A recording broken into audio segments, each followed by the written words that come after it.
Hi, hello, welcome to my channel. This video is going to be the end of the year book tag. I saw Destiny, Sarah, and other people do it. I don't remember who else did it. I think this was created by Destiny. Basically, like, she asked on Instagram like different questions, I guess, for the end of the year, and then she just compiled them and did this book tag. So I thought that it would be fun to do my version of it. This year, I think, how many books have I read? Okay, so far I have read 80 books this year, which I feel like it's a good amount of books, you know, a good number. It's 22 questions in total. I try to not just repeat the books all the time, but sometimes I will mention a book for like 2 different questions, but I tried not to do it. So yes, let's start. The first question is most disappointing read of the year. And for me, that was You and I Rereading by Cheap Poems. This is an indie published book. I read it on my Kindle and I have heard so many great things about this book. So I was like, sure, I'm gonna like it. It's about the publishing world. It's a queer romance. It's like a boss and like employee kind of romance. I was like, yes, this sounds right up my alley. So I started it, but I was actually very disappointed because this is advertised as a romance. At least from what I saw, it was advertised as a romance. This is not a romance. This is not a romance book. Yes, it has like a subplot of romance, but the main plot, I would say, it's more so the main guy character. I don't remember his name. Will, that's his name. So it's more so about Will figuring out his life, figuring out stuff with his parents, and just, it was more so about him as like a person, but kind of like his experience with life, his experience with everything like that, and not so much about the romance. The romance was very much so like a subplot, like a tiny subplot. If I knew that going into the book, maybe I would have like giving it a higher rating. I think I rated it like 2 stars, maybe 2.5, I'm not sure. But I think that what ruined this book for me, it was definitely that I was expecting a romance and I started reading, and when you're expecting a romance, obviously you're gonna be searching for like the romance in the book. And I was doing that and I kind of like missed the whole book. And then I was also disappointed because just the romance, like I said, wasn't that much. The next question is Underdog Book of the Year. I wrote down a series for that, and it's the Devil series by Elizabeth O'Rourke. I read every single one of them. I literally binged them. I saw one quote about A Deal with the Devil, the first book, on TikTok, and I read it, and then I was like, I love this. Let me just read the rest of them. I literally binged them, and I'm so happy that I did because I love this series. The banter in this series is incredible. My favorite, I would say that it's The Devil and the Deep Blue Sea, and then A Deal with the Devil. Those are definitely like my 2 favorites. The Devil Get His Due, I would say that it's my least favorite, but I still really like this book. I love the writing. They were so easy. They were so fun. They were so just... I loved it. I loved them. I loved the characters. I had a great time reading them, and I wish that more people talked about them. I think this year, at least in like Europe, they got traditionally published by, I don't remember the publisher, but I'm hoping that that's just gonna make more people read them and just fall in love with them because they are so good. Okay, so a book that was overhyped. I have 3 books for this little thing. The first one is The Cheat Sheet by Sarah Adams. I feel like I'm gonna get a lot of hate for like all of these books because obviously they're very well loved, and when I say overhyped, I don't mean that they don't deserve it. It's just a lot of people love them. I didn't. We have The Cheat Sheet by Sarah Adams. This is fake dating, it's best friends, and this is an adult romance, a closed door adult romance. And when I say adult romance, I'm pretty sure that the 2 characters are like in their late 20s, early 30s, something like that. It was like reading a college romance, maybe like a high school romance. Like, I'm sorry, how can you be so immature? So just, I don't get it. If this was a young adult romance or even like a new adult romance, yes, I would be like, sure, it makes sense how the characters are, how the characters act, but it's not. This is an adult romance. You cannot tell me that you're in your late 20s and you're acting like that. Like, you're an adult, you have responsibilities, and that's how you act. I don't know, it wasn't for me. Yes, it was like a quick read. It was like okay writing, but I did not like the characters, especially the female main character. The female main character was like, I could not. I was so annoyed with her. She was so blind. And you know when in books we have like the whole, oh, he likes you, everyone is telling her that he's in love with her, and she's like, no, we're best friends, he would never look at me like that. I hate when that happens. Okay, when the male main character is not that just obvious about it, I'm okay with it. But when the male main character is like, he's so obvious about it. It's like the only thing that he hasn't done is look her in the face and be like, I am in love with you. And everyone is telling her he loves you, he's in love with you, he wants to be with you. And she's like, no, he would never look at me like that. We are just best friends.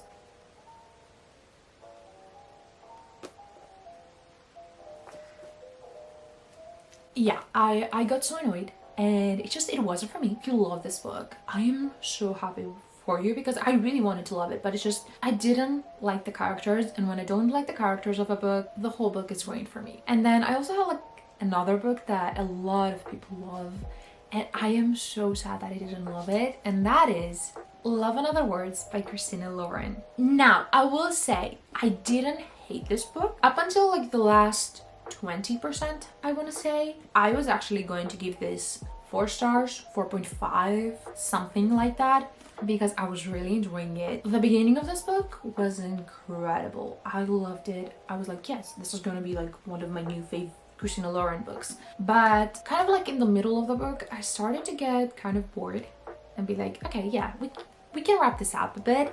And I started to find a bunch of things just unnecessary. And something that I don't like in books is when the two main characters have like significant others, even if they don't end up like cheating, I guess, and it's just like the emotional part. For me, that's cheating. For me, that's just no. The whole relationship is starting in the wrong foot, and I don't care what's the history. You see that you're attracted to another person, break up with your significant other. Like, that's just, I don't know, that's just my opinion. So when I see that in a book, I get the ick. I just like I'm straight away like, I don't know how I feel about this. But I was like, okay, we're gonna look past this, it's okay. But then the ending came and the whole explanation of what happened, I did not like it. In my head, maybe I didn't understand it correctly, but I tried to read some reviews. There were like a bunch of people that were saying basically what I was thinking. I'm not gonna spoil it, but basically what ends up being revealed, I guess, at the end, I did not like it. I didn't like the reason why they haven't spoke for years. Basically, there are two ways to look at it. The first one, for me, doesn't make sense.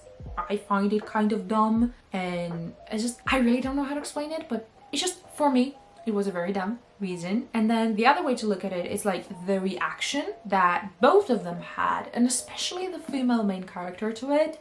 I'm like, you learn such thing and you're just like gonna look over it. I didn't like how the authors wrote it. No, it wasn't for me. It really wasn't. And if you want to know exactly what I'm talking about, go on Goodreads and look up like 1-star reviews, 2-star reviews of this book, and you're definitely gonna find what I'm talking about. But yeah, I was very disappointed with this book because so many people that I trust love this book. And then the last book was Behind the Net by Stephanie Archer. I feel like this one is like a newer release, right? I don't know if this is like necessarily overhyped, but I have seen like a lot of people loving it and saying that this is incredible. I think I gave it 2.5. I did not like it. The male main character was so just, no, he wasn't it. No, he's supposed to be grumpy, but I feel like he was just rude and he wasn't talking, and I don't know, it's just like I didn't get attached to him. I didn't like him. I didn't even get attached to the female main character. I didn't care about the romance. I didn't care about the book. I didn't care about the plot. I didn't care about anything. The fourth question is favorite book couples of the year. I'm gonna say 2 couples for that. The first couple is from Mile High. We have Xanders and Stevie. I am obsessed with them. It's one of my 5-star reads. Like I said, I have read 80 books so far this year, and I think that I have rated 2 books 5 stars, and one of them was Mile High. I love that book. I have reread it twice. I am obsessed with them. I love the characters. It's a sports romance. It's like reformed Playboy. It was done so well. Like, the mental health representation in that book is incredible. One thing about me, if a book has incredible mental health representation, I'm just gonna love it. I love seeing that in a book and being talked about in the book in like a good way. And to me, Mile High did an amazing job in talking about it. It gave me all of the emotions. I was sad, I was happy, I was frustrated.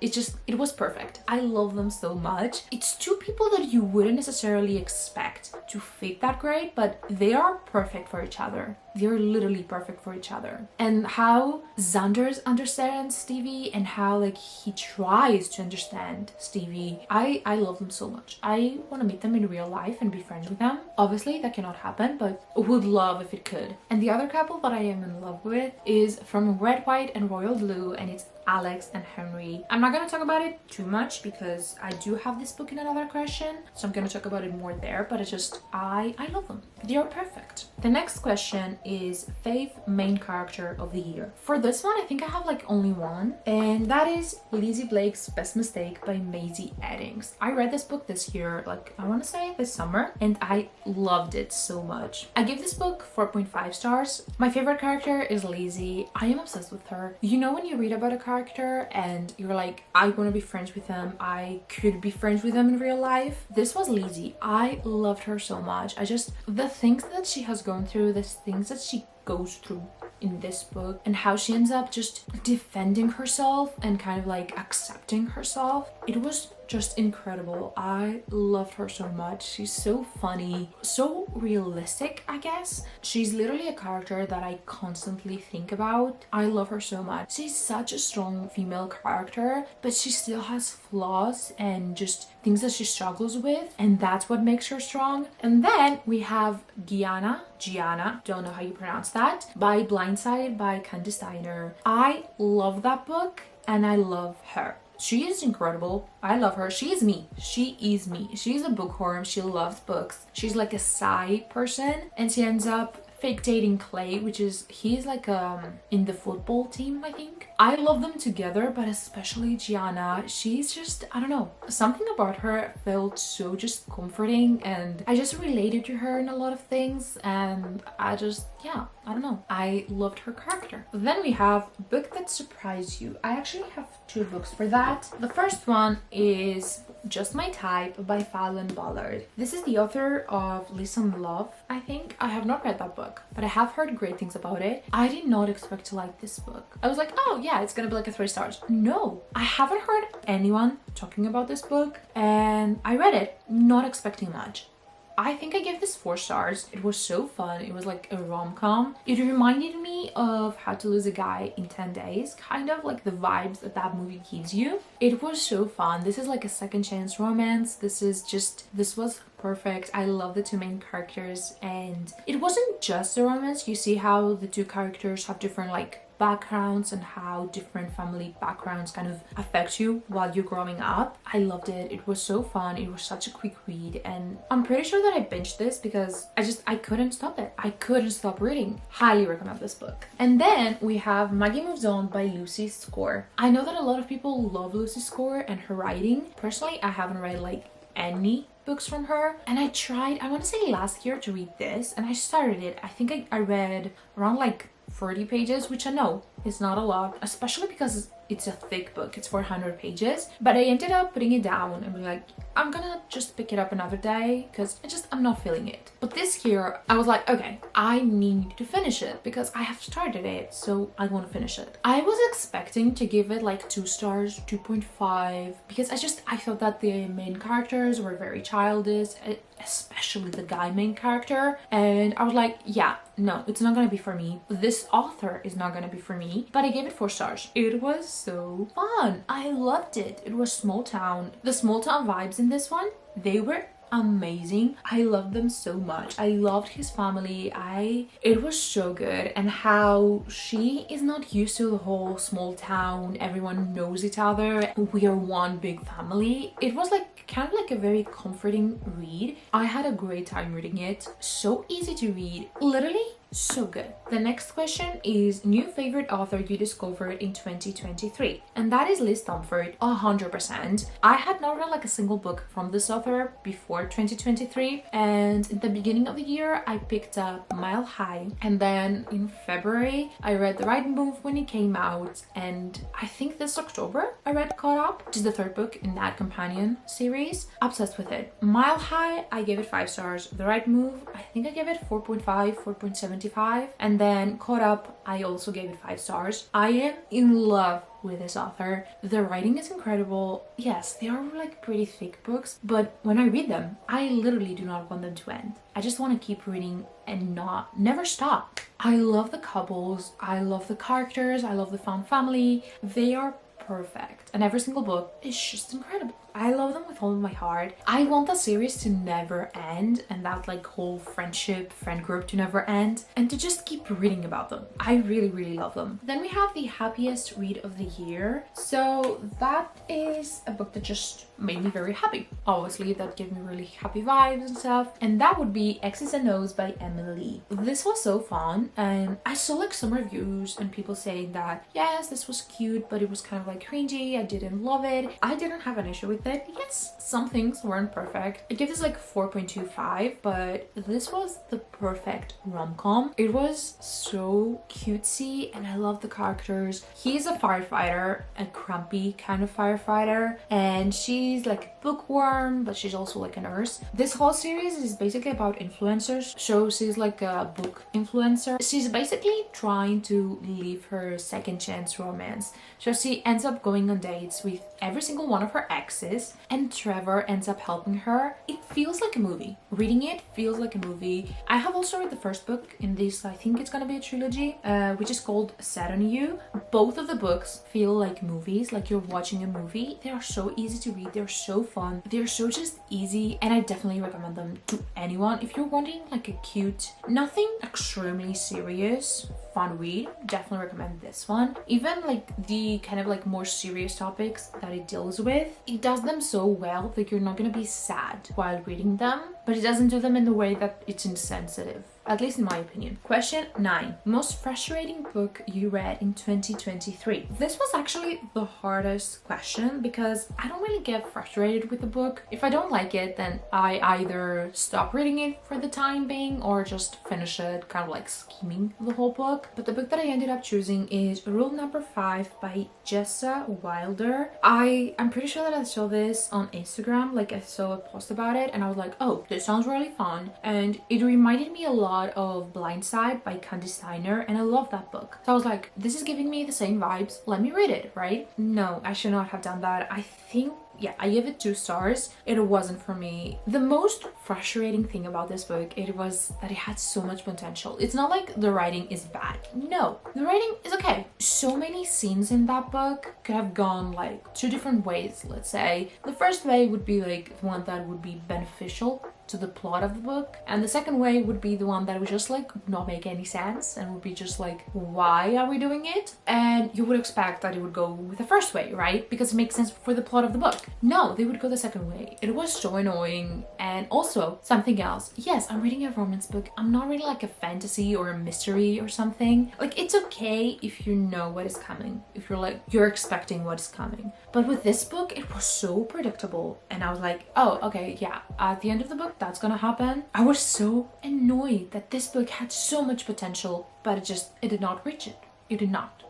Then we have the best adaptation of the year. So I feel like this year Daisy Jones and the Six came out, and Red, White and Royal Blue. Oh, and the second season of The Summertime Pretty. Out of all of them, I have only watched Red, White and Royal Blue. I would have watched Daisy Jones and the Six, but I have not read the book, and I want to read the book first and then watch the movie. And Summertime Pretty, I have read the books. I read them this summer actually, but it's just, I don't know, I wasn't in the mood watch the show. So I kind of have to go with Red, White and Royal Blue, but at the same time, I love this movie so much. I think that I have watched it. No, wait. Heartstopper? Yes, a new season came out, right? Yeah, a new season came out this year, the summer. But I can't decide. I love both of them. I guess I would still go with Red, White and Royal Blue because I have watched this movie 10 times. I love it. It's so fun. It was done so well, and I could literally, if it was like a 5-hour movie, I would watch it and be happy about it. It was so fun. It was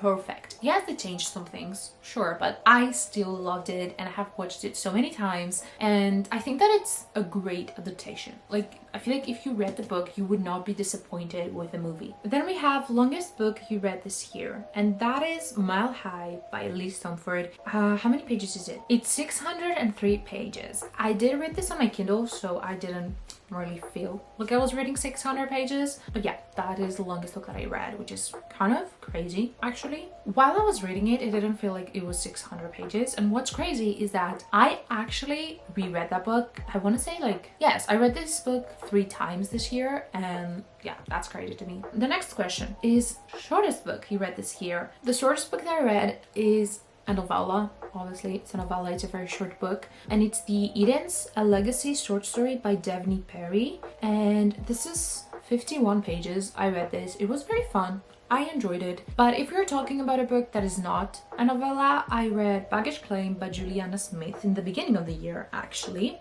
and that is like an actual full-length novel, and it's 271 pages. I did actually really liked both of these books. Even if they were short, they were really fun. Number 13, favorite cover of the year. I would have to say Caught Up by Lynn Painter. I know I have mentioned Lynn Painter so many times. I know, but it's just like, she's perfect. She's my favorite author. I don't know what else to say. All 3 covers of her books are so pretty, but especially Caught Up. Something about like the orange in the cover, I don't know. Something about it seems perfect to me. I love it so much. It's so pretty. Question 14, a book you haven't stopped thinking about. Honestly, I would either say Blindside by Kandi Steiner, or, you guessed it, Mile High by Lynn Painter. I know I have already talked about them, but those are like the 2 books that I read actually in the beginning of the year, and I still think about them every single day. I still just miss those characters. Number 15, cringiest book you read this year. The book that I have for this is Wicked Mind by Bianca Mauve. I saw a quote for this on TikTok, I think, and I was like, oh, that sounds so interesting. This is an age gap romance, is dad's best friend, and what I saw on TikTok was she's a romance author and she writes a spicy book about her and her father's best friend. And guess what happens? Her father's best friend ends up reading it and realizing, oh, this book is about me. And that's what I saw on TikTok, and I was like, sign me up, that sounds incredible. No, it was not. This was what you read on Wattpad, and you're like, what in the world am I reading? So yeah, I did not like it. So many things were happening, and I was like, no. It gave me the eek so many different times, and it was 328 pages. Even thinking about it, I'm like, no, I don't like it. So yes, if the angle has changed, I ran out of battery, so I had to recharge it. We were on question 16, which is unpopular book you loved.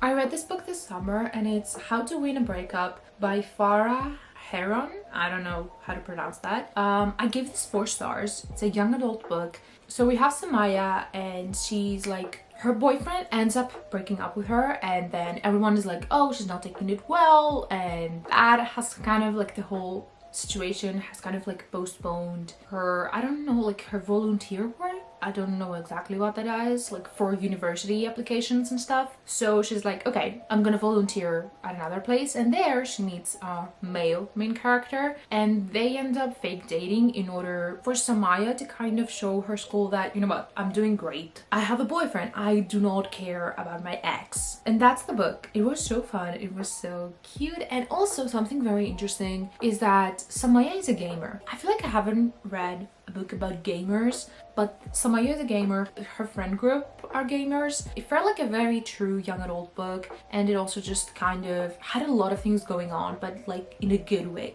I really enjoyed it, and I haven't heard a single person talking about it. Also, it is on Kindle Unlimited, so that's always a plus. And the next question is, what was the highest and lowest rated books you read this year on Goodreads? Do you agree? The highest rated book was Caught Up by Lynn Painter, and that has a 4.49 out of 5, which is very, very good. I definitely agree. I give this book 5 stars. One of my favorite books of the year. So I 100% agree. And the lowest rated book is Wicked Mind by Bianca Mauve, and that has like a 3.31 out of 5. And yes, again, I agree with that. I did not like that book. I gave it 2 stars, so definitely agree with that. Next question, favorite quote of the year. This is so hard for me. I would definitely say from Mile High. There's like this scene where she's feeling very insecure about her body, and he basically tells her, you don't have to love your body every day, but I'll be here loving it for the days you can't. Are you kidding me? That was, when I read that, I was like, he did not just say that. Like, how am I supposed to take that? You know, like, how am I supposed to just be okay with that? Like, and then I have a quote from Blindside by Kandi Steiner, and it's, the thing about love is it doesn't need to be reciprocated to be real. And I don't know, I feel like that quote was very just beautiful and so true. And I just, even like the whole scene that it was about, I was like, oh. And then I have a bunch of quotes from Icebreaker by Hannah Grace. One of them is, there isn't a version of me that is better without you by my side. Like, I'm sorry, what? I was giggling, and that's all I had to say. Book with the most unique concept. For this one, I chose Digging Up Love by Sandra Blumberg. This is a romance. I think I gave this 3 stars. But what is unique about this is we have our female main character, and basically she's living with her grandparents, and they find these bones in their backyard. So they are like, oh, let me just call up an archaeologist. The archaeologist comes, and it's literally the romance between the archaeologist and our female main character. I feel like I have never read anything about archaeologists or like dinosaurs in books and stuff like that. It was kind of different, and it's the reason why I bought this book, because when I saw that I was like, that's different. That's like literally the first time that I'm reading about that job. So I feel like that's kind of unique. I read mostly romance, so I don't think like I have an extremely unique concept, but for me this was kind of unique. I haven't read anything like this plot, so for me that's unique. Question number 20, book you read that you would reread. The book that I chose for that is Better Than the Movies by Lynn Painter. This was so fun. This is literally a rom-com. This is the definition of a rom-com. It was like watching a movie. It was like reading a movie, you know? I loved this book. It was so easy to read, and it was so fun. It's so cute, and I think that there's another book coming out with these characters, and I cannot wait. It is coming out next year, so I am gonna wait, but you know, very excited about it. It's rivals to friends to lovers, and it's fake dating. It's also like neighbors to lovers and childhood friends to lovers. It's so perfect. This is a very hyped book, for good reason. So we have 2 questions left, and one of them is reading goal reflection plus 2024 reading goal. My goal for this year reading wise was 70 books. Last year I think I read 110, 115, something like that. So I was like, okay, let me just put 70, and if I go above that, then that's great. If I go like under it, that's honestly not that great, but I'm hoping that I'm not gonna go under it. Like I said in the beginning of the book, this year I have read 80 books so far, so obviously I went above that. I am a tiny bit not disappointed, I'm just kind of like sad that I didn't reach 100. I felt like I would reach 100 books, but I didn't. I'm kind of sad about it, but it's honestly okay. 80 books is still a lot. Now for next year, I don't know. I haven't thought about it. I usually leave it to last minute, but I'm thinking that I'm still gonna do like 70 books, maybe like 75, because I don't want to put like 100 books or 150 books and then have the pressure of that. I feel like 70 books was very like nice spot where I wasn't like, oh, I'm not gonna be able to achieve my reading vlog, but at the same time it wasn't like 10 books that I read in January, let's say, you know. It feels like a great spot, but next year maybe I will put 75, 80 books, take it up a notch, but not something crazy. I want to prioritize reading a bit more and just not be on my phone so much, which actually I think that's the next question. Okay, yes. Question 22 is, after 2023 reading, what are you prioritizing in 2024 reading wise? My biggest goal is honestly to just spend less time on my phone and more time reading. I feel like this year I was always on my phone and that kind of stopped me from reading more. And I don't want that. I kind of want to control that a bit more because I'm not good at just stopping myself from spending hours and hours on my phone. So I definitely want to change that. And then I really want to get into fantasy and thrillers and mysteries and stuff. I do own some books, a couple of fantasy books. I own like a couple of mysteries, a couple of thrillers. So I definitely want to read them. I am very intimidated by them. I have read, I want to say like 3 thrillers / mysteries, and I do like them. It's just, I don't know why. I find them intimidating. It's so much easier for me to go into a romance book than to go into a thriller. I haven't read fantasy. No, that's a lie. I have read the Harry Potter series, so that's fantasy. And I did really like it, but I don't know why. Harry Potter fantasy seems different than the rest of the fantasy genre. I really don't know. But yeah, I would say especially fantasy, I'm very intimidated. But I'm hoping that 2024 is gonna be like my fantasy era. We'll see if I end up doing that. But yeah, I think that that's like my goal for the next year. And then the other goal is to really minimize my physical TBR. I think I have like around 80 books on my physical TBR, which is a lot, and I want to minimize it a bit because it is a lot, like way too many books to have unread on my bookshelf. Did my battery die again? Yes, it did. So we're just gonna wrap this up. I don't know where I was left off. I think I was talking about how I want to minimize my physical TBR. So yes, I want to